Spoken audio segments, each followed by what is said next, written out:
When it comes to aerial photography, especially twilight aerials, unlike daytime aerials where we have the sun out and it makes things pretty easy to capture that photo and deliver it to our client, with twilights it's a little bit more difficult, especially when you have a home with mixed lighting. There's a lot more finessing you have to do on the computer to deliver that final product to your client. So today we're going to be reviewing two images. The first one, it's a little bit more complicated, but I want to show you the approach I take after delivering that final photo for our client, editing it in Lightroom and Photoshop, and just finessing it till it looks good. The second one is a little bit more easier because we don't have a lot of mixed lighting, so it makes the process faster when it comes to shooting and delivering that photo for our client. So let's get to it.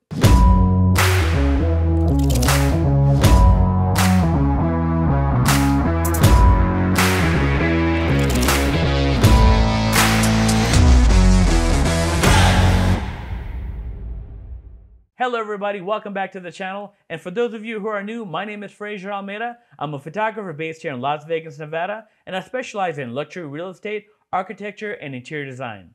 Today we're going to be reviewing two photos when it comes to aerial photography. I just want to show you guys my approach as to editing these photos so we can deliver it to our client. Hopefully some of these approaches will help you out when you're shooting and editing for your client to make things a little bit easier when you're stuck in a situation that you're going to see here today. And guys, those early bird tickets finally went on sale on May 23rd.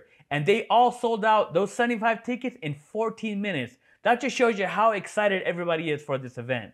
It's going to be an amazing event for those photographers out there who are interested in media, video, photography, and just want to network and connect and learn with so many people in this industry. This is the place to be. I hope to see you guys all there this November. The standard tickets are still available, so you guys can go online to PMREconference.com to get your tickets, as well as join a workshop. There's many workshops still available. Many of them are already half sold out, and some of them are actually sold out. I'll be there along with Tony Colangelo and Wayne Capilli teaching a workshop on luxury real estate photography. So if you guys are still interested, join my workshop. I'd love to see you guys there. So make sure you guys go to PMREconference.com to register and join a workshop, whether it's mine or any of the other ones out there. All right, guys, without further ado, let's get to this image breakdown. So here's that mixed lighting twilight that I was talking about.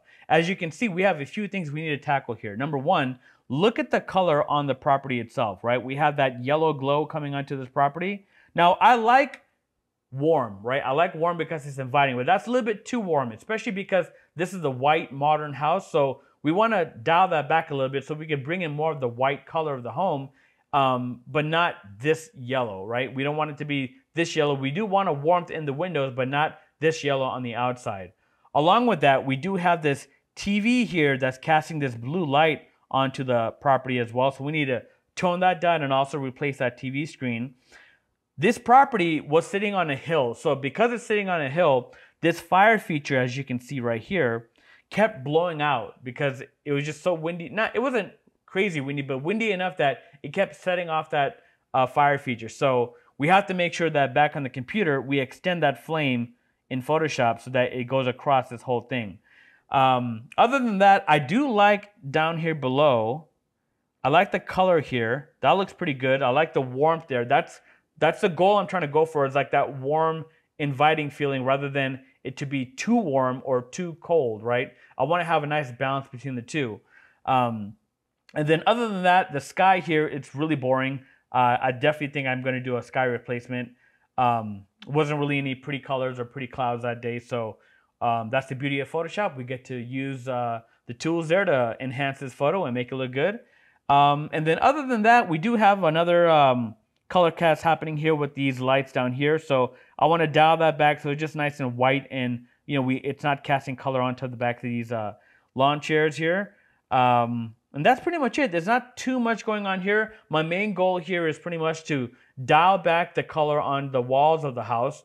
Also on the interior, dial that back so it's not so warm. It's a little bit more color corrected for the interior, and especially that TV. I want to dial that back, replace the screen with something that looks good, and then just kind of balance the scene with the ambient and the home itself so it kind of looks good both together as one photo, rather than everything competing with each other. So let's take a look at the final image of this shot and see what we came up with. So here's the final edit for this aerial photo, and as you can see, it's a beautifully balanced photo between the ambient and the home light itself. We had those mixed lighting conditions, but we solved that by finessing this to make it look good. As you can see, number one, look at the TV. We have that taken care of. It's not intensely nuclear white. We replaced the TV screen and dialed back the exposure on that. We also fixed the problem areas where we had all that yellow on top of the building. So as you can see, we kind of tackled that and toned that down a bit. As well as the interior, we kind of brought it to a point where it's nice and inviting without it being too overdone with the warmth. It's just a little balance between the two. And then I love the full fire feature here. We kind of fixed that as well. And just entirely balance the whole home within the ambient surroundings, which is all this over here, and the main area of the house itself. I think all that fits perfectly, along with the new sky replacement that we added. I think this was actually a stock sky that came with the sky replacement that Photoshop had, and I think it looks pretty good. Lots of pinks and blues, wisp in the sky, nothing too intense, just something subtle that goes along with the pool. So I think it's a nice balance of the two. And that's pretty much it. Let's take a look at this back on the computer so you guys can see how we build this one up. So here we are in Lightroom, and as you can see, this is our final edited image, but I want to show you guys real quick how we got to this point. Number one, we first started off with these 5 brackets, and my go-to pretty much when it comes to Twilights is I always do a bracket of 5.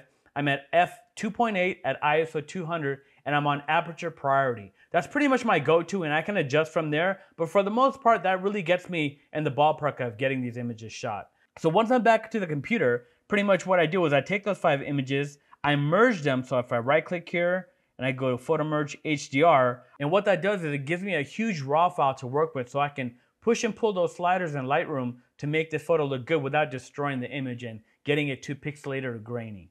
So after that was done, I pretty much created these 2 files here.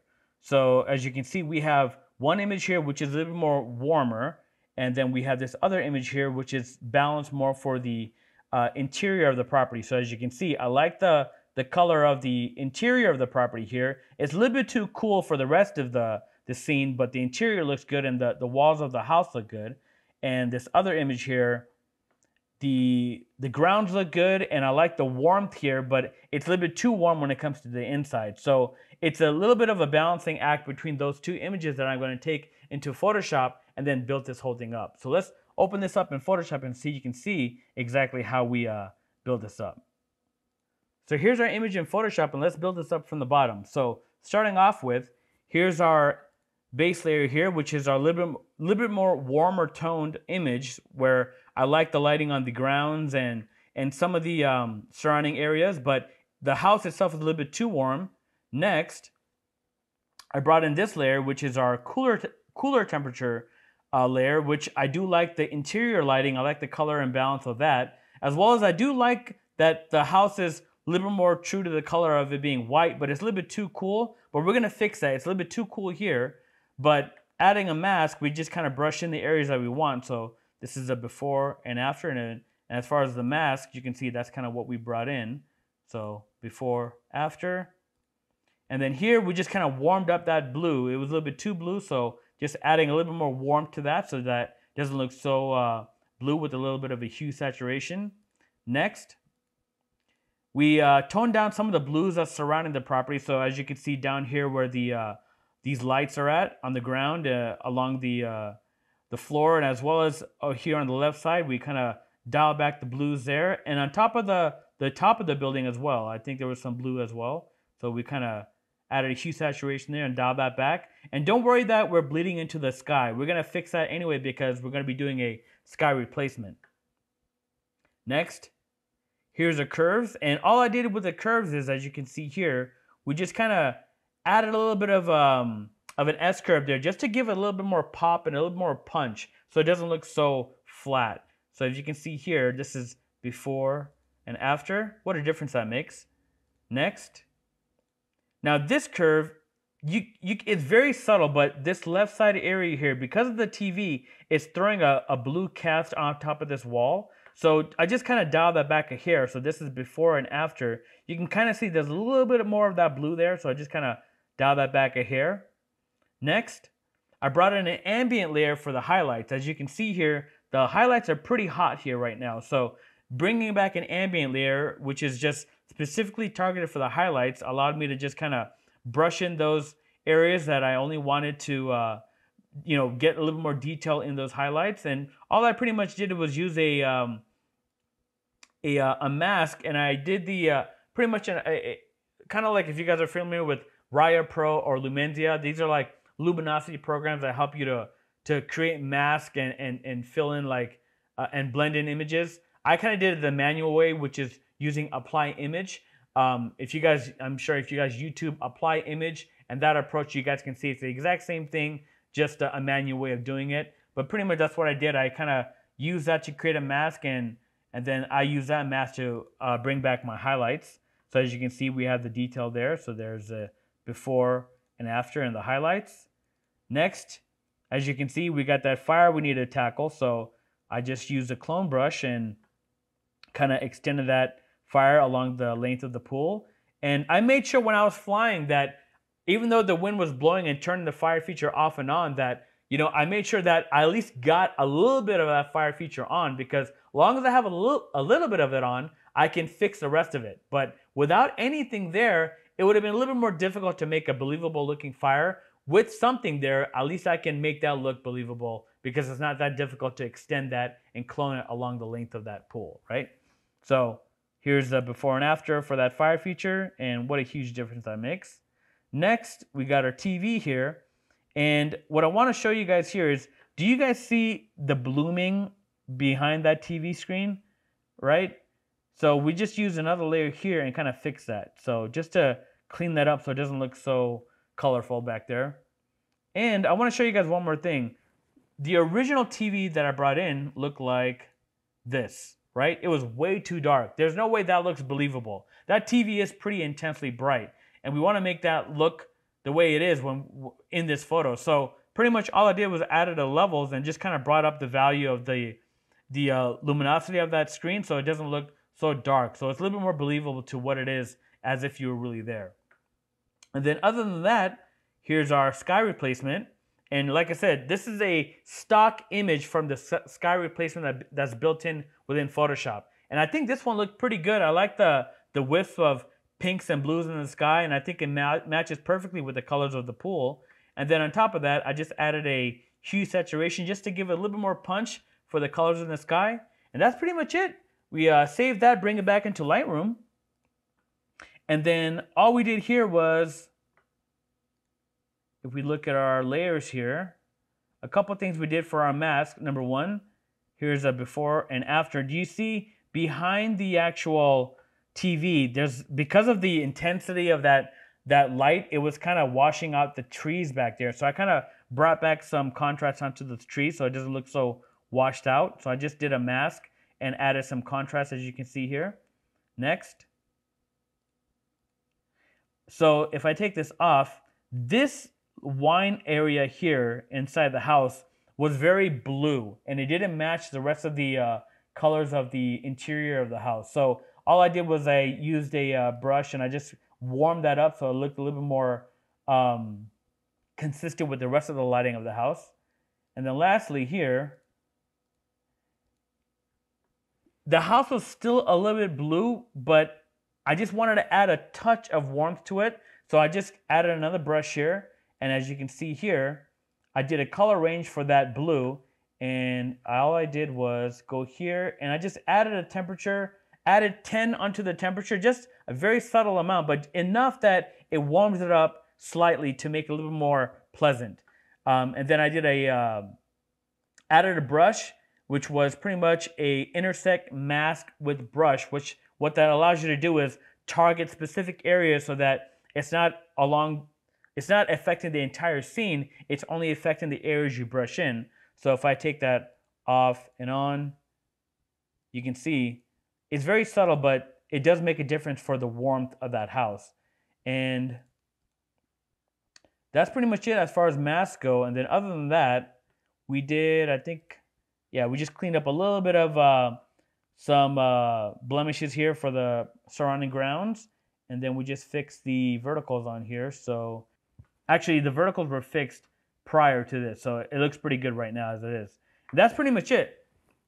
So as you can see, this one was a little bit more involved because we did have that mixed lighting. But if you guys kind of have that approach of going into this, we're just tackling things little by little, you guys can, overcome something like this relatively easily without having to spend too much time into it. Pretty much my main go-to with this was when I was on site was understanding, okay, I got to tackle that fire feature, which is a clone job in Photoshop. I got to balance out this lights, which is same thing in Lightroom and Photoshop, having 2 layers to work with so I can brush in the good bits that I want and remove the parts that I don't want.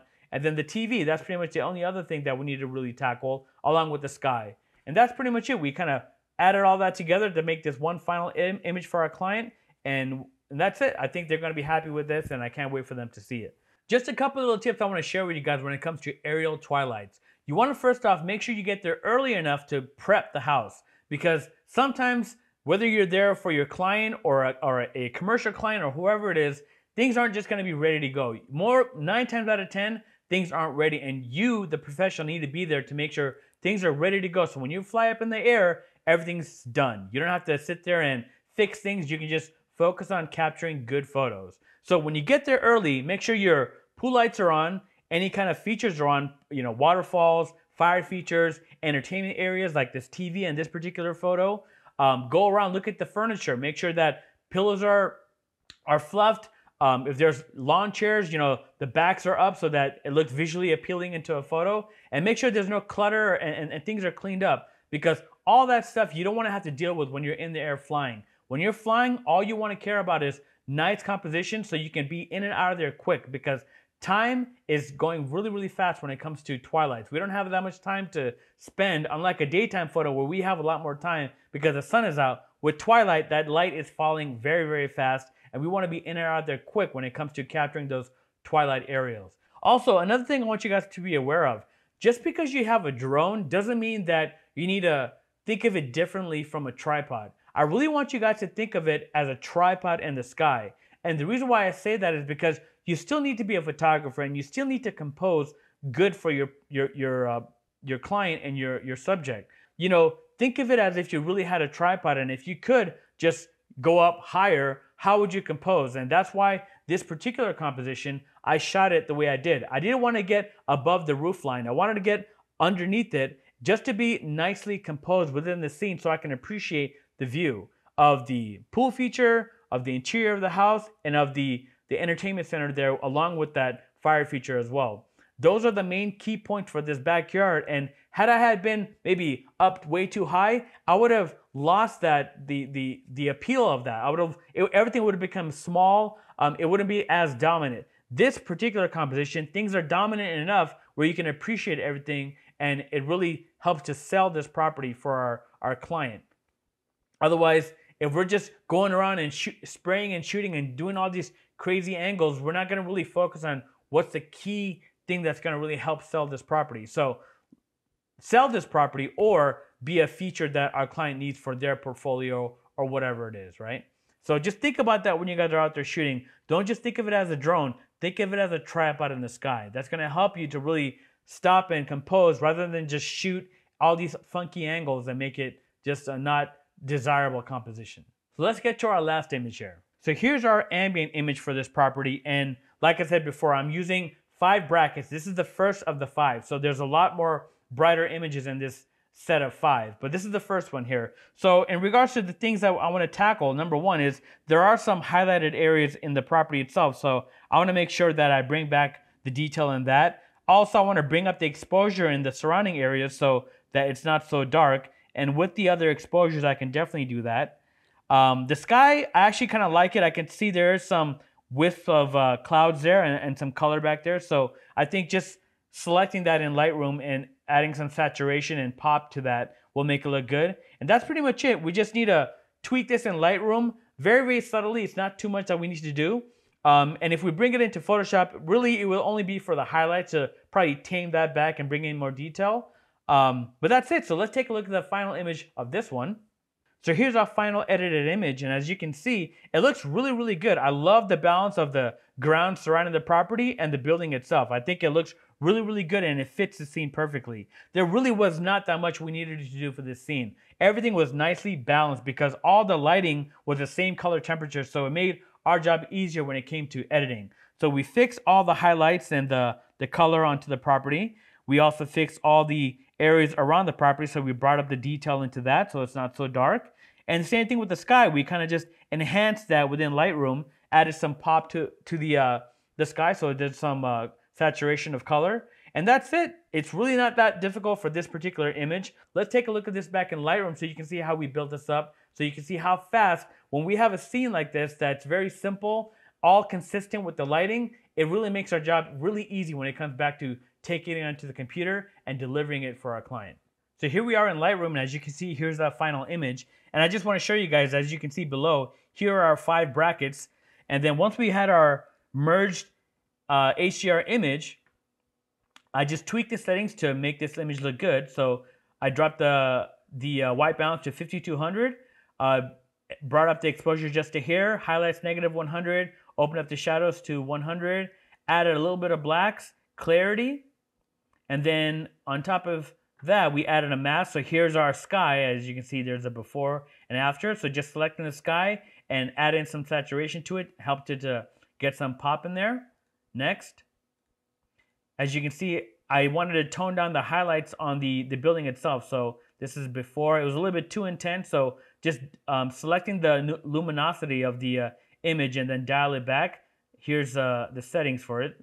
So if you see here, I pretty much dropped the exposure just a hair, and I dropped down the highlights, and then I just brushed in the areas that I wanted to show.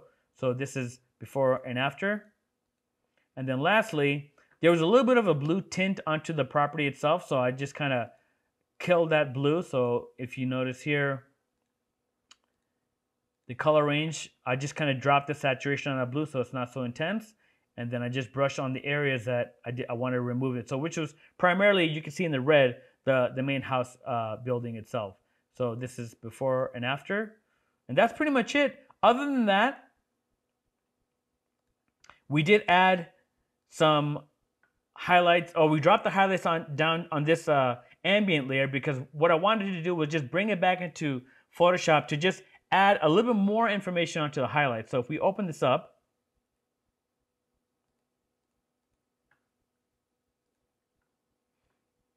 so here's our starting off image, and then this is our highlight layer. So this is pretty much just dropping the highlights just a hair, as you can see on the building where the balcony is at. Just bringing a little bit more information there, and also on the fire features, you can see I added some more information there. So if I go before and after, I just think that looks a little bit better. It's very subtle, but I noticed it. And we save that, bring it back into Lightroom, and that's pretty much it. Everything else is pretty much ready to go. We didn't do anything else except for we did add some guides to just vertically straight the image so it's nice and leveled.